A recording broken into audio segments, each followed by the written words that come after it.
ভাই বোনদেরকে সম্পদ দিতে চায় না, আবার বোনদেরকে যখন সম্পদ দিবে তখন কোন সম্পদটা বেদামি সম্পদ সেই সম্পদটা খুঁজে খুঁজে বের করবে।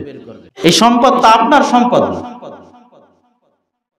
আপনার যেটুকু আপনি সেইটুক নেন, আপনার বোনের টুক আপনি ঠিক মতো বুঝে পড়ে দিয়ে দেন। আর এই সম্পদ মেরে মেরে সিজদা দেবেন, সিজদা দিতে কপাল শেষ হয়ে যাবে, একটা সিজদাও কবুল হবে না। আরে আপনার বাবা ভুল করেছে, আর ছেলেদেরকে লিখে গেছে, আপনাদেরকে লিখে দিছে, আপনার বোনদেরকে দেয়নি। এখন আপনি এটা বুঝতেছেন যে বাবা যেটা করেছে এটা অন্যায় করেছে, আপনি ফেরত দিয়ে দেন, রিটার্ন দিয়ে দেন, এটা দিতে তো আর কোনো অসুবিধা নাই। কি কথা বলেন, আছে অসুবিধা আছে? কোন ভাই এই কাজ করেছেন তাও আমি জানি না, কোন বাবা এই কাজ করেছেন তাও আমি জানি না, কিন্তু এই কাজ হয়ে থাকে। আপনার বাবা ভুল করছে, আপনি বোনদেরকে আপনি দিয়ে দেন। আপনার বোনকে ফাঁকি দিয়ে আপনাকে লিখে দিয়েছে, আপনি যদি জান্নাতে যেতে চান দেরি করেন না, এখনই নিয়ত করেন যে আমি আমার বোনের সম্পত্তি দিয়ে দেব, আর আমি আমার বাবার কবরে শান্তির একটা ব্যবস্থা করে দেব, আমার বাবা ভুল করেছে, এখনই নিয়ত করেন। আল্লাহ রাব্বুল আলামিন বলেন, যেই দুনিয়ার মোহে পড়ে তোমরা আমি আল্লাহ রাব্বুল আলামিনের এমন নাফরমানি করো, আমি আল্লাহ তাআলার বন্টনকে তোমরা স্বীকৃতি দাও না, আমি আল্লাহ তাআলার বন্টনকে তোমরা ওভারটেক করে চলো, যেই দুনিয়ার মোহে পড়ে সেই দুনিয়ার সম্পর্কে আল্লাহ রাব্বুল আলামিন বলেন, ইলামু আন্নামাল হায়াতুদ দুনিয়া লাইবুন ওয়া লাহবুন ওয়া যিনাতুন ওয়া তাফাখুরুন বাইনাকুম ওয়া তাকাসুরুন ফিল আমওয়ালি ওয়াল আওলাদ। আল্লাহ রাব্বুল আলামিন বলেন, ওহে ইমানদাররা তোমরা শুনে রাখো, এই দুনিয়ার উপমা হলো এমন, লাইবু ওয়া লাহবু এক নম্বরে খেলাধুলা খেলতামাশা, ওয়া যিনাতু ওয়া তাফাখুরুম বাইনাকুম দুই নম্বরে দুনিয়া হলো চাকচিক্যময় সাজসজ্জা, তিন নম্বরে ওয়া তাফাখুরুম বাইনাকুম ওয়া তাকাসুরুম ফিল আমওয়ালি ওয়াল আওলাদ সন্তান এবং সম্পদের মাঝে একে অন্যের সাথে প্রাচুর্যতার প্রতিযোগিতা ছাড়া আর কিছুই না।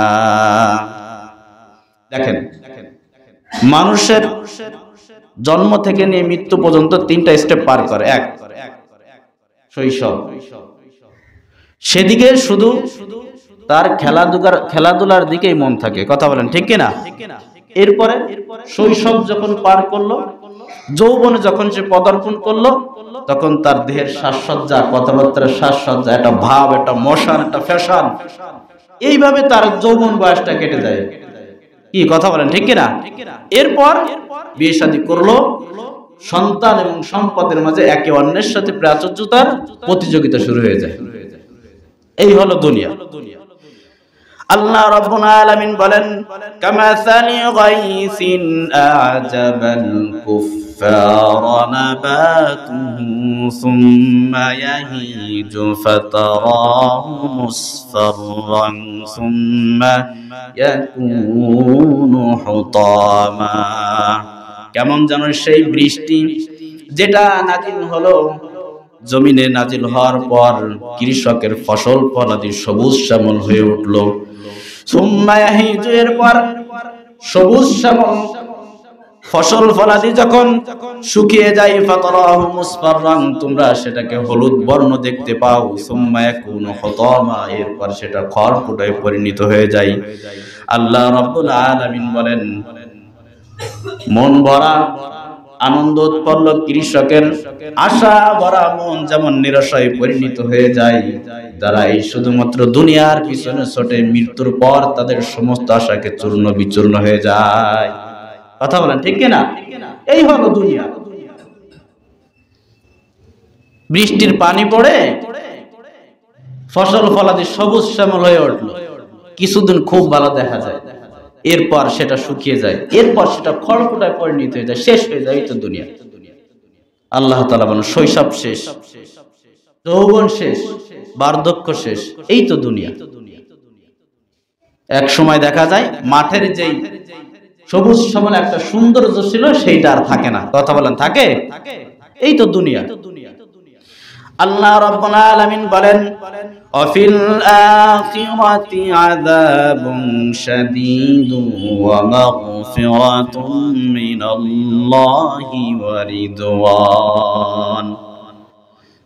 আখিরাতের মাঝে দুটা স্থান রব্বুল আলামিন বললেন, এক নম্বরে মুমিন মুত্তাকিদের জন্য থাকবে আল্লাহ রাব্বুল আলামিনের পক্ষ থেকে ক্ষমা এবং সন্তুষ্ট।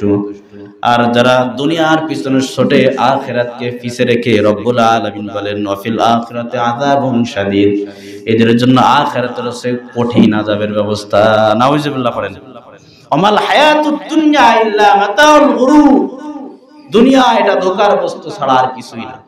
ধোঁকার ধোঁকা, ধোঁকার ধোঁকা। জন্য দুনিয়া এটা কোনো ব্যাপার নয়, দুনিয়া একদিন শেষ হয়ে যাবে, কিন্তু আখিরাতের যে জিন্দেগি সেই জিন্দেগি কখনো শেষ হবে না। যার শুরু আছে, যার শেষ নাই।